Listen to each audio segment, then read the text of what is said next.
बिस्मिल्लाहिर्रहमानिर्रहीम। अस्सलामु अलैकुम। Welcome to SA teaching zone. आज की हमारी ये वीडियो 12th क्लास की उर्दू की है। बुक का नाम है ख़याबान उर्दू। आज हम कर रहे हैं उस बुक का जो हमारी एडिशनल बुक है, लेसन नंबर 5, जो कि एक कहानी है। उसका उन्वान है जलती झाड़ी। तो जलती झाड़ी हम कहानी देखें उससे पहले जो इसके राइटर है, लिखने वाले निर्मल वर्मा, तो उनका तारुफ देख लेते हैं हम। तो देखिए, निर्मल वर्मा 1929 था 2005, यानी 1929 में पैदा हुए और 2005 में उनका इंतकाल हो गया। निर्मल वर्मा हिंदी ज़बान के मुनफरिद और मुमताज़ फ़िक्शन निगार हैं। वो 3 अप्रैल सन 1929 को शिमला, हिमाचल प्रदेश में पैदा हुए। इब्तिदाई तालीम और तरबियत वहीं हुई। इसके बाद दिल्ली आ गए, जहाँ saint Stephen college, Delhi university से तारीख़ में MA किया और कुछ अरसे तक तदरीस का काम भी किया। तदरीस यानी टीचर रहे, पढ़ाया। सन 1959 में चेकोस्लोवाकिया के मुसन्निफ़ीन के अंजुमन की दावत पर प्राग, चेकोस्लोवाकिया चले गए और 7 साल तक वहीं रहे। इस दौरान में उन्होंने कई चेक शाहकारों के हिंदी तर्जुमे किए। अपने क़याम यूरोप के दौरान उन्होंने टाइम्स ऑफ इंडिया के लिए वहाँ के तहजीबी व सकाफ़ती और सियासी और समाजी मसाइल पर कई फ़िक्र अंगेज़ मज़ामीन और रिपोर्टाज भी लिखे। निर्मल वर्मा एक बेमिसाल तख्लीक़कार हैं। उन्होंने अफसाना, नावल, ड्रामा, सफ़रनामा और डायरी गर्ज़ के कई सिनफ़ों में अपनी सलाहियतों का इजहार किया है। परिंदे इनके अफसानों का पहला मजमुआ है। इसके बाद शाये होने वाले अफसानवी मजमुए में जलती झाड़ी, पिछली गर्मियों में, बीज बहस में, कौवे और काला पानी वगैरह हैं। निर्मल वर्मा के नावल वन वे, लालटेन की छत, एक चिथड़ा सुख, रातकार रिपोर्टर, अंतिम अरनिया नामों से शाये हो चुके हैं। चिड़ों पर चांदनी, हर बारिश में वगैरह इनके सफ़रनामे हैं। तनक़ीदी और तहज़ीबी मसाइल पर मज़ामीन के कुछ मजमुए इसके अलावा हैं। निर्मल वर्मा को इनकी अदबी ख़िदमात पर मुख्तलिफ़ इदारों की तरफ से मुतअद्दिद इनामात व एज़ाज़ात से नवाजा जा चुका है, जिनमें साहित्य अकादमी अवार्ड, साधना सम्मान, राम मनोहर लोहिया सम्मान, मूर्ति देवी अवार्ड, मैथिली शरण गुप्त सम्मान और भारतीय ज्ञानपीठ का इनाम ख़ास तौर पर काबिल ज़िक्र हैं। 2001 में हुकूमत हिंद ने इन्हें पद्म भूषण के एजाज़ से सरफराज किया। निर्मल वर्मा का इंतकाल दिल्ली में हुआ। तो ये हमारा निर्मल वर्मा जो हमारे राइटर थे, मुसन्निफ़, उनका तारुफ मुकम्मल हो गया है। कहानी की तरफ बढ़ेंगे हम। तो देखिए, सबक का जो उन्वान है, ये कहानी है। कहानी का उन्वान है जलती झाड़ी। मैं पूरा चैप्टर नहीं पढ़ती हूँ, शॉर्टकट में इसकी कहानी आपको बता दूँ कि जलती झाड़ी मुमताज़ हिंदी अदीब निर्मल वर्मा का अफसाना है, यानी कहानी है। इनका मशहूर अफसाना है, जिसमें उन्होंने सैर व सियाहत के दौरान एक मुसाफिर की मुख्तलिफ़ कैफियत बयान की। सैर व सियाहत यानी तफरी करते हैं ना, घूमने फिरने जाते हैं, उसको कह रहे हैं। तो एक मुसाफिर है जो अपने सैर व सियाहत के दौरान एक शहर में पहुंचता है। सोचता है कि चंद दिन यहाँ रहकर यहाँ से चला जाऊँगा, लेकिन बाज़ ना गुरेज़ वजह से शहर में रुक जाता है। दिन भर होटल के कमरे में रहता है और जब ऊब जाता है तो अक्सर घूमते हुए अजनबी मुकाम तक बढ़ जाता है। अजनबी शहरों में भी हर मुसाफिर अपने पसंदीदा गोशे ढूंढ लेता है। मुसाफिर एक जजीरे में है, पतझड़ का मौसम है, नदी के धारों ने कैंची की तरह इसे बीच से काट दिया है। जजीरे के किनारे पर दूर दूर तक लाल तख्तों की बेंचें पड़ी हुई हैं। यह अक्सर खाली रहती है। हवा चलती है तो पत्ते इन पर गिरकर ढेर हो जाते हैं, फिर इन्हें हवा उड़ाकर ले जाती है। दूसरे पत्ते वहाँ जमा हो जाते हैं। मुसाफिर नदी के किनारे दूर तक टहलता हुआ चला जाता है। वो देखता है कि 2 बच्चे इन सूखे हुए पत्तों को जमा करके आग लगा रहे हैं और एक बूढ़ा नदी में कांटा डाले मछलियाँ पकड़ने की कोशिश कर रहा है। बूढ़ा कुछ देर बाद वहाँ से उठकर चला जाता है और मुसाफिर ख़ुद को वहाँ अकेला समझता है। कुछ देर बाद 2 लड़के इसके पास से गुजरते हैं। छोटे लड़के के हाथ में एक रुमाल है जिसमें सूखे पत्ते हैं। वो इन पत्तों को निकाल कर पानी में बहा देता है। फिर बड़ा लड़का एक टहनी घुमाते हुए इसके पास आता है। वो इसे शिकारी समझकर कहता है कि आज खाली हाथ हो, आज भी तुम कुछ नहीं पकड़ पाए। मुसाफिर उसे बताता है कि वो मछुआरा नहीं है जिसे तुम तलाश कर रहे हो, वो तो कब का चला जा चुका। लेकिन तुम तो यहाँ रोज़ आते हो, उधर देखो तुम्हारे बूट के निशान अब भी हैं। मुसाफिर इन्हें बताता है कि वो उसके पैरों के निशान नहीं है। दोनों लड़के कुछ बेयकीनी के आलम में चले जाते हैं। शाम होने लगती है, अंधेरा आहिस्ता आहिस्ता बढ़ रहा है। मुसाफिर ख़ुद को तन्हा समझकर वहाँ इधर उधर टहलता है, फिर अपनी जगह वापस आ जाता है। पेड़ के तने के पास जहाँ एक बैग रखा हुआ है, जजीरे से कुछ दूर शहर के पुराने पुल की बत्तियाँ जलने लगती हैं।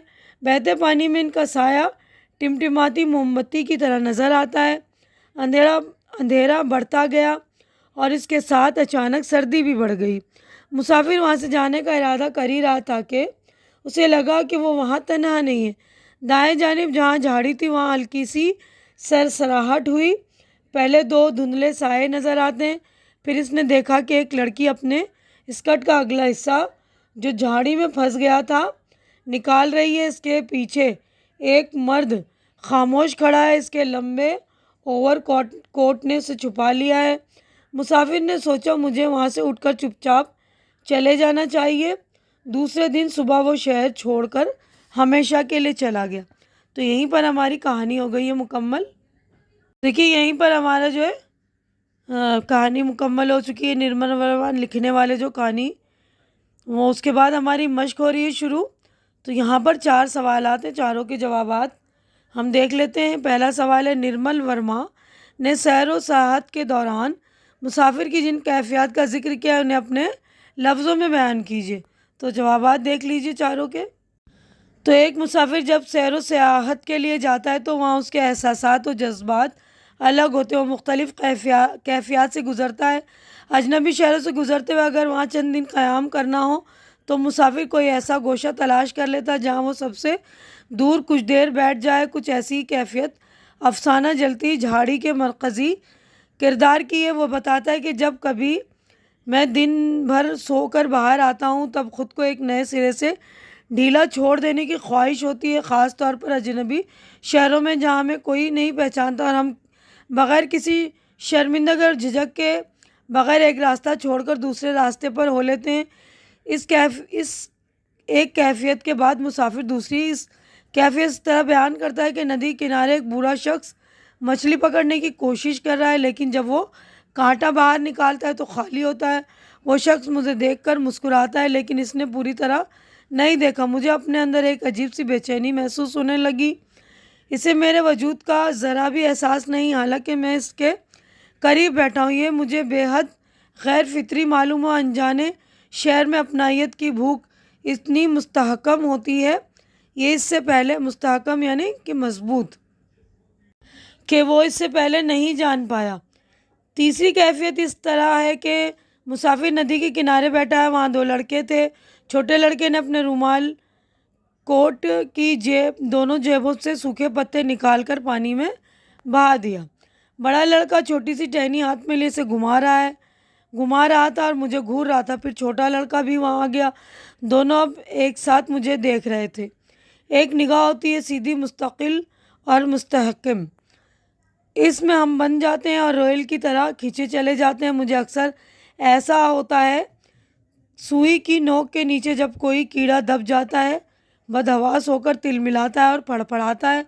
कुछ देर बाद दोनों चले गए, मुझे अपने हाल पर छोड़कर मैं अकेला छूट गया। जब तक अकेलापन साथ रहता है सही मानों में हम अकेले होते हैं। अब मैं सिर्फ अपने साथ था और मुझे ख्याल खौफनाक लगा कि वो दोनों मुझसे कुछ छीन कर ले गए जो अब तक मेरे साथ था। सवाल नंबर 2 है, अफसाना निगार ने बूढ़े मछुआरे की तस्वीर कशी किस अंदाज में की है। तो जवाब देखिए, अफसाना निगार निर्मल वर्मा ने बूढ़े मछुआरे के ताल्लुक़ से लिखते हैं कि वो बूढ़ा आदमी एक छोटी सी कुर्सी पर बैठा था, बिल्कुल खामोश, बेहिस्सो हरकत, मुंह में पाइप दबा था जो न जाने कब का बुझ चुका था। हाथ में मछली पकड़ने का कांटा था। नदी के किनारे गंदे पानी में दूर तक डूबा हुआ, लेकिन इसका ध्यान कांटे की तरफ नहीं था। वो जजीरे से परे शहर के पुलों की तरफ देख रहा था। रह रहकर मुंह में दबा पाइप हिल उठता था। मैं बहुत देर तक वहाँ बैठा रहा। इस दौरान बूढ़े ने एक भी मछली नहीं पकड़ी। हम दोनों अपनी जगह चुपचाप बैठे रहे। इसने अपना पाइप दोबारा सुलगा लिया और पुराने ओवरकोट के कॉलर ऊपर कानों तक चढ़ा लिए। पानी पर तैरते धूप का एक हिस्सा बच्चों के लिए लट्टू सा घूमता हुआ किनारे लगता और टूट जाता, लेकिन बूढ़े का ध्यान उस तरफ नहीं है। मैं तय नहीं कर पाया कि उसकी आंखें किस खास मरकज़ पर टिकी हैं। इसकी आंखें खुली हैं या बंद, ये भी ठीक ठीक कह पाना मुश्किल है। सवाल नंबर 3 है, जजीरे के किनारे और पुल के साथ गुरूब आफ्ताब के जो मनाजिर निर्मल वर्मा ने तो जजीरे किनारे और पुल के साथ गुरूब आफ्ताब के जो मनाजिर निर्मल वर्मा ने पेश किए, इन पर तबसरा कीजिए। तो जवाब देख लीजिए। यह अफसाना जलती झाड़ी पढ़कर एहसास होता है कि निर्मल वर्मा किस तरह और कितनी दूर तक देखते हैं। इसकी कुव्वत मुशाहिदा तेज़ है। वो तशबीहात और इस्तिआरात के वसीले से शायराना अंदाज में अपनी बात कह जाते हैं। ये मंज़र देखिए, वो एक जजीरा था शहर के किनारे जहाँ पहाड़ी शुरू होती है। नदी के दो धारे कैंची की तरह इसे बीच से काट गए थे। आगे पुल के साथ गुरूब आफ्ताब का मंजर इस तरह बयान करते हैं। शहर की पहाड़ियाँ अंधेरे में छुप गई थीं, लेकिन इसके ऊपर नीचे की तरफ उठते हुए गो थक गिरजात के मीनार एक नीम फरामोश ख्वाब की तरह हवा में टंगे थे। उन्हें देखकर लगता था जैसे एक लहीम शहीम परिंदा उड़ता हुआ अचानक ठिठक गया हो। पहाड़ी और खुले आकाश के दरमियान इसके दोनों पर ऊपर की तरफ मुड़ गए हों और पथरा गए हों खाली हवाएं। इन 3 सत्रों में उन्होंने सिर्फ गोथक गिर जाके मीनारों को 2 तशबीहों से एक ऐसा मंजर बना दिया कि पढ़ने वाला सोचता रह जाता है। एक नीम फरामोश ख्वाब की तरह एक लहीम शहीम परिंदा। फिर इन तशबीहात की वजाहत। उड़ता हुआ परिंदा अचानक ठिठक गया। पहाड़ी और खुले आकाश के दरमियान इनके दोनों पर ऊपर की तरफ मुड़ गए हों और पथरा गए हों खाली हवा में। लफ्ज़ों ने ऐसी मंजर कशी की है कि आंखों के सामने तस्वीर आ जाती है। ऐसा लगता है कि मुसन्निफ़ के हाथ में कलम के बजाय कैमरा है। सवाल नंबर 4 है, निर्मल वर्मा के इस अफसाने को मुख्तसरन अपने अल्फाज में बयान कीजिए। तो शुरू में मैंने जो कहानी अपने अल्फाज में बता दी है, उसी कहानी को आप लोग लिख लीजिएगा। तो यहीं पर हमारे 4 जवाबात हो जाएंगे मुकम्मल।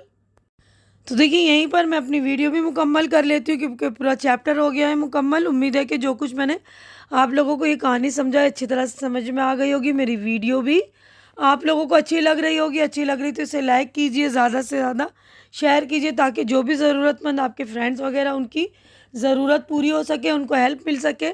और मेरे चैनल को सब्सक्राइब करके आप लोग मेरी हेल्प भी कीजिए, मेरे चैनल को सपोर्ट कीजिए क्योंकि इस वक्त मेरे चैनल को आप लोगों के सपोर्ट की बहुत ज़्यादा ज़रूरत है। तो प्लीज़ आप लोग मेरे चैनल को सपोर्ट करें, मेरी हिम्मत बढ़ाएं, मेरी हिम्मत अफजाई कीजिए। हमारी अगली मुलाकात इंशाल्लाह नेक्स्ट वीडियो में होगी। तब तक के लिए आप लोग अपना ख्याल रखिए, मुझे दुआओं में याद रखिए।